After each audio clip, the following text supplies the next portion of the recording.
Good morning. Would you join me in a word of opening prayer? God, we thank you for this day. We thank you for this Sunday, that we have this ability through technology to be together and learn together. We ask that the words of my mouth and the meditation of my heart would be pleasing to you. Amen. Our reading this morning comes from John chapter 14, verses 15 to 27.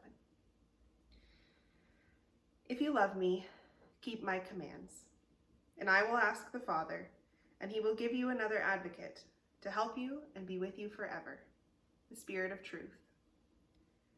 The world cannot accept him because it neither sees him nor knows him. But you know him, for he lives with you and will be in you. I will not leave you as orphans. I will come to you. Before long, the world will not see me anymore, but you will see me. Because I live, you also will live. On that day you will realize that I am in my Father, and you are in me, and I am in you. Whoever has my commands and keeps them is the one who loves me. The one who loves me will be loved by my Father, and I too will love them and show myself to them. Then Judas, not Judas Iscariot, said, "But Lord, why do you intend to show yourself to us and not to the world?" Jesus replied, "Anyone who loves me will obey my teaching. My Father will love them, and we will come to them and make our home with them. Anyone who does not love me will not obey my teaching. These words you hear are not my own. They belong to the Father who sent me. All this I have spoken while still with you. But the Advocate, the Holy Spirit, whom the Father will send in my name, will teach you all things and will remind you of everything I have said to you. Peace I leave with you. My peace I give to you.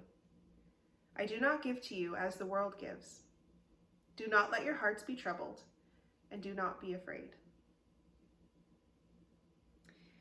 We all have pivotal moments in our lives that live on as memories long after the moments have passed.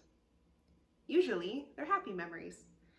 Memories of making new friends, starting a new school, graduating, marriage, moving to a new home, accepting a new job, retirement. There are many important moments in our lives that we can easily recall and think of fondly. There are smaller memories too, as easily remembered and yet sometimes seen as less noteworthy. A special afternoon out with a parent or a sibling, a certain item that was gifted to you that invokes a special memory when you look at it. One of those perfect days that you're not really sure why it's perfect or what has made it perfect, but you just know that you will always remember it for being perfect.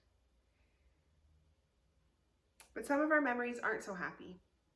They're more, why did I? Or why didn't I? I wish I had, or I wish I hadn't. That's the thing about memories. When they're good, they're great. It's such a special thing to be able to recall those wonderful moments of time gone by. But sometimes we would do just about anything to be rid of those not so wonderful memories. My grandfather was one of my very best friends. He was the funniest person I ever met. A gifted storyteller, musician, and artist, I looked up to him greatly throughout my childhood. His name was Robert, and I lovingly referred to him as Bob. With both my parents working outside the home, I spent much time with my grandparents, which I thoroughly enjoyed because they had a really nice pool. And with all that extra time, Bob became like a personal chauffeur in a way, taking my gran and me to the mall or the movies, dropping me off and picking me up from school or work or a friend's house. If there was somewhere I wanted or needed to go and he was available, Bob was there. And in that, Bob and I were given a lot of extra time together. 5 minutes here, 15 minutes there, all added up to a plethora of little memories I cherish now that he is no longer here with us. Whenever I hear jazz music, I think of Bob. I remember having him drive me home well after 11 p.m. because I changed my mind and I didn't want to have a sleepover at their house anymore.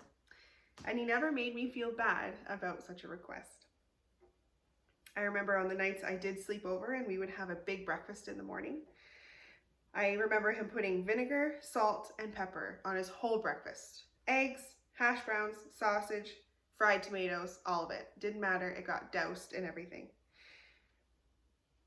In the summer of 2008, I was 16, preparing to enter grade 12 and living my best life.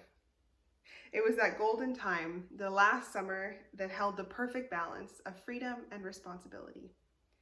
I had a part-time job that saved me from total boredom and gave me enough pocket change to be able to go out and have fun with my friends. It was the best. And then ever so quickly, life completely changed. Bob became very ill, and within a matter of a few weeks, he was gone. And ever since then, I've had trouble recalling those good memories because I've been so stuck on the worst one. That summer, I was goofing off. I was 16. I was swimming in my friend's pool, going to the movies, probably going on a few dates with my latest crush. I was probably shopping a lot. I wasn't present. And I've always felt guilty because I missed out on being there with Bob as his time on earth came to an end. And it has been like rubbing salt on a wound every time I've thought about it. Because he's gone, and I wasn't there when he left, and now I'm here, and he isn't. Our text this morning focuses on Jesus promising the Holy Spirit. If you love me, keep my commands, he says, and I will ask the Father, and he will give you another advocate to help you and be with you forever, the Spirit of truth. Another advocate, he says. When I hear the word advocate, I think of someone that takes a stand for what they believe in. It's someone who goes ahead of and defends, even promotes that which they support, that which they care about and love.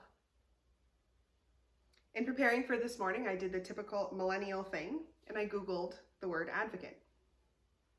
On Merriam-Webster.com, I looked up words that were synonymous to advocate. And the first suggestion that really surprised me and caught my eye was apostle. I don't know about you, but I didn't know that apostle was synonymous to advocate. And in the list was also herald, high priest, true believer, gospeler, and friend. Forming my own faith throughout the years, I've seen God as the Father, the head of the household, for lack of a better term. And I've seen Jesus like a friend, a pal. But when I've considered the Spirit, I saw it more as a guide, an all-knowing spirit that flows with me. I connected it to feeling like the wind. I can't see it, but it's there. I hadn't necessarily felt a personal connection to it like I do to Jesus. But with this new information, I see the Spirit also as a friend that is guiding me. It feels companionable and comforting. We're given the amazing gift of the Spirit that leads and walks with us through all times, not just the difficult and trying ones, but also the good ones too. I'm sure we can all remember a favorite teacher we had in school, or maybe even out of school. Someone special that has taught us something. What was it about that teacher that made them so special? Was it their friendly nature, their relatability, their belief in you? In this morning's text, Jesus also refers to the Holy Spirit teaching us. In God the Father, Jesus the Son, and the Holy Spirit of truth, we have the ultimate teacher, the educator that would win Teacher of the Year every time. Because at the root of their methods and their ways and their heart is love. They never leave us. We have a 24/7 education team that is with us always and encouraging us to love our neighbors and ourselves. After all, we will never look into the eyes of someone Jesus doesn't love. and that also includes ourselves. It's hard to not think like the other Judas quoted in today's passage. He wanted to know why the Lord was showing himself to those to whom he was speaking, and not the entire world. Why did he choose them? And why does he choose us? As F. Belton Joyner Jr. writes, the Holy Spirit reminds us who Jesus is. Jesus is the one who sees a person open to salvation when the world sees only Zacchaeus, a conniving tax collector. Jesus is the one who sees a foundation for the church when the world sees only Peter, a man of flimsy faith. Jesus is the one who sees someone who can reclaim a pure life when the world sees only a woman caught in adultery. What does Jesus see when he looks at me? End quote. When he looks at us, he sees us, our hearts, our potential through the eyes of everlasting love. In these different times that we're currently living in, we're also faced with the memories that would have been. It goes without saying that there are many life events and even little moments that we're missing out on because of something completely out of our control. We're missing out on family dinners, time at school, our regular church services and gatherings. In those regular routine tasks, whether we know it or not, we're making memories, and yet we're missing out. And really, for lack of a better term, it's a bummer. Things are not as they once were, and our hearts are troubled. I'm sure I'm not only speaking for myself when I say there are certainly times of fear. Yet we know the Spirit is with us. As we read in verse 27, peace I leave with you, Jesus says. My peace I give to you. I do not give to you as the world gives. Do not let your hearts be troubled, and do not be afraid. Jesus' peace through the Spirit is alive and with us. And though it doesn't mean that we are immune to difficulty, it does mean that we are not alone in the struggle. In these last verses, Jesus reminds us that what he gives to us, this peace that comes from him, it's not like the peace the world says we will have if we do this one thing or we buy this other thing. His peace will never fade. It will never run out. We can soothe our troubled hearts with the assurance of receiving Jesus' peace. And in that peace comes the reminder that we have access to the Father through Jesus and the Holy Spirit, our advocate, our friend. When we are faced with a memory we wish we could do without, we can find comfort in knowing that the Spirit of truth is with us, and through the Spirit comes God himself, now and in that memory, and they will be with us in the days to come. The remembrance of losing Bob is, of course, still with me today, but it's not as melancholy or bitter as it once was. Those memories and feelings of guilt are things I still work through, and I probably in some way always will. But through prayer and leaning on the Holy Spirit, I have learned to forgive myself for being 16. That, to be frank, I can't do anything about what was or wasn't. But the Spirit and God is working on healing that memory.